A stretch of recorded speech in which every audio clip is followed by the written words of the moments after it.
Halo Jeng Susi, Assalamualaikum. Apa kabar Jeng Susi? Alhamdulillah baik. Kabarku ya baik Jeng Susi. Gini Jeng Susi, kan anakku tuh baru kelar kuliah yang pertama.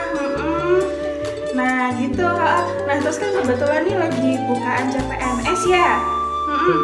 Nah di tempatnya Jeng Susi tuh ada kosong nggak buat anakku? Iya, soalnya anakku pengen banget deh jadi CPNS. Masuk CPNS. Iya, bisa dibantu nggak ya? Kalau masalah dana mah gampang Jeng Susi, bisa dibicarain lah kalau sama saya. Oh yang penting mah anakku masuk dulu ke situ, bisa atau enggaknya. Kalau masalah-masalah yang lainnya mah bisa didiskusikan lah gitu. Assalamualaikum warahmatullahi wabarakatuh.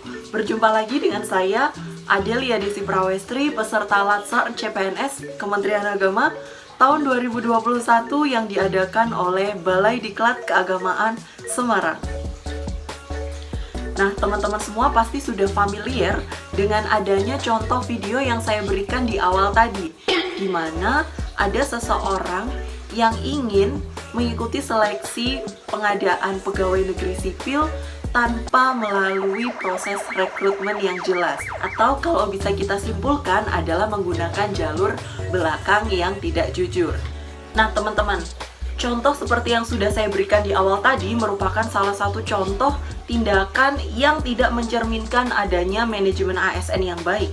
Karena sejatinya dengan melakukan manajemen ASN itu berarti kita melakukan pengelolaan terhadap ASN untuk menghasilkan ASN yang profesional, menghasilkan ASN yang memiliki nilai dasar, menghasilkan ASN yang beretika, memiliki ASN yang bebas dari intervensi politik, dan juga bebas dari hal-hal seperti korupsi, kolusi, dan juga nepotisme. Untuk itu, agar dapat menjadi ASN yang baik, maka kita harus paham apa saja hak dan juga kewajiban kita. Karena pemerintah setiap bulannya telah memastikan bahwa ASN harus menerima haknya dengan kita diberikan gaji setiap tanggal 1 bahkan sebelum kita bekerja. Untuk itu kita harus senantiasa melaksanakan kewajiban kita seperti melaksanakan tugas dan juga peran ASN. Lalu apa saja tugas dan peran yang harus dilakukan oleh seorang ASN?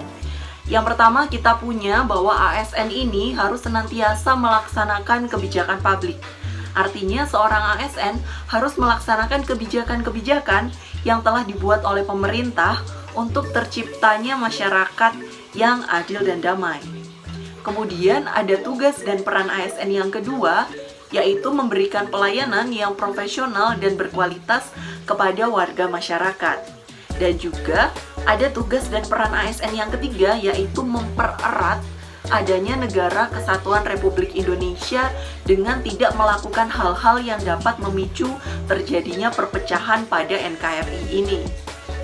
Sehingga untuk dapat melakukan manajemen ASN dan memastikan ASN dapat melaksanakan tugas, fungsi maupun perannya dengan baik, maka pemerintah di sini memberikan suatu sistem yang dapat memberikan jaminan keamanan dan juga kenyamanan ASN dalam bekerja agar ASN dapat bekerja dengan efektif, efisien, terbebas dari intervensi dan juga kepentingan.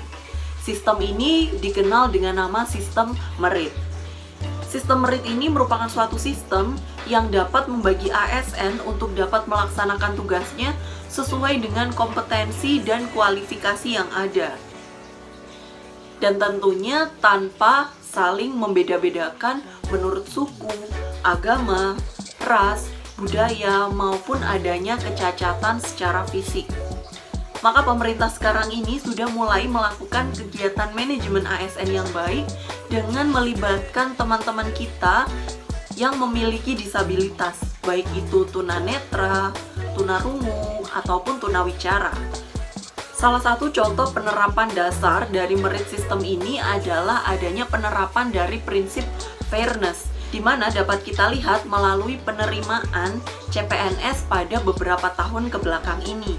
Yang jelas sudah berbeda dengan penerimaan CPNS pada tahun-tahun sebelumnya. Pada zaman dahulu, ketika terjadi penerimaan CPNS, maka kita akan mengetahui banyak sekali praktik KKN yang terjadi. Namun hal ini sekarang sudah tidak bisa terjadi. Mengapa? Karena pemerintah telah melakukan manajemen ASN dengan penerapan merit system melalui adanya fairness atau keadilan dan juga keterbukaan.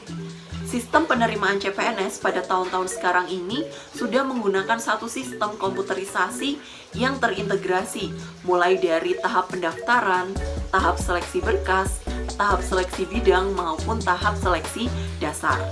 Nah, dari keseluruhan tahapan ini, kita selaku pendaftar dapat selalu mengecek apakah kita memenuhi persyaratan atau tidak. Seandainya kita tidak memenuhi persyaratan, maka di situ akan diungkapkan dengan jelas di mana saja titik kekurangan kita. Melalui manajemen ASN ini, saya juga ingin menyoroti terkait adanya satu tujuan yang ingin dicapai, yaitu menciptakan ASN yang dapat mengikuti perkembangan zaman. Nah, hal ini sudah dibuktikan pemerintah melalui adanya pelatihan dasar ini bagi CPNS atau Latsar kali ini, di mana Latsar pada tahun-tahun sebelumnya dilakukan secara offline atau dalam satu balai diklat kita bertemu bersama-sama. Namun sekarang karena adanya pandemi COVID-19, maka Latsar ini dilakukan secara blended, yaitu gabungan antara Latsar secara online dan juga Latsar secara offline. Ini adalah salah satu contoh dari penerapan manajemen ASN yang baik yang telah dilakukan oleh pemerintah. Nah, sekarang tugas kita sebagai ASN adalah untuk melaksanakan fungsi dan peran kita sebagai ASN di masyarakat. Sekian presentasi terkait manajemen ASN yang dapat saya lakukan. Semoga kita semua senantiasa menjadi ASN yang profesional dan juga dapat mengikuti perkembangan zaman. Sampai bertemu pada video-video selanjutnya. Terima kasih. Assalamualaikum warahmatullahi wabarakatuh.